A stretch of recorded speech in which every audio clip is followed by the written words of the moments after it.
And one of the first phrases I heard to America when I came to America as a teenager was, I disagree with you, but I will defend to the death your right to say it. And I thought, wow, that's really the core meaning of free speech. You're allowed to say it. And even a political majority doesn't get the right to cancel out your right to free speech or your right to conscience. So all of this has now changed. And part of the reason it's changed is that the media has been putting out the relentless propaganda that we, the Republicans, the conservatives, the patriots, the Christians, we are trying to impose a police state. That's why, for example, Donald Trump keeps saying he's an authoritarian. And I say, wait a minute, if he's such a tyrant, normally the tyrant is running the police agencies of the government. Right. Is it fair to say that Donald Trump is running the police agencies, or is he running away from them?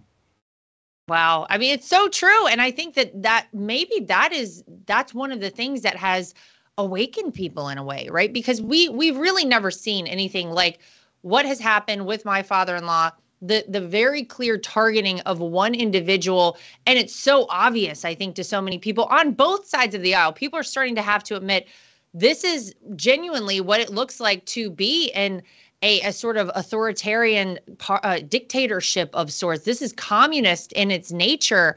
I mean, these are tactics you would see from the Soviet Union, from China. And, I think it's really gotten people to pay more attention.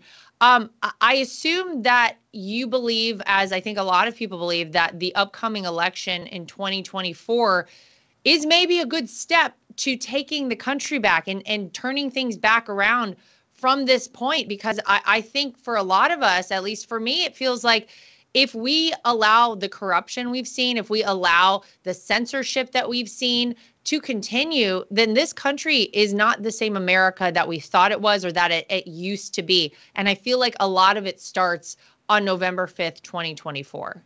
The election, of course, is critical, but I think the reason this goes so much beyond that is because our police state is not confined to the government.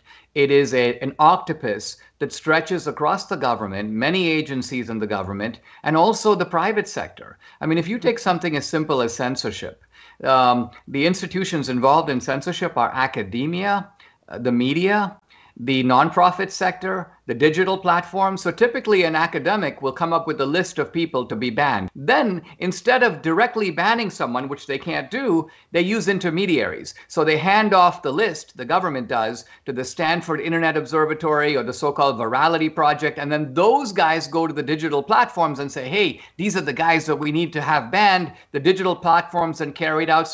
And then the media cheers. So look at all the different institutions involved that even go outside the immediate reach of the government. It's sort of almost using a middleman to do something that you, the government, is constitutionally prohibited from doing. Wow, it's so frightening.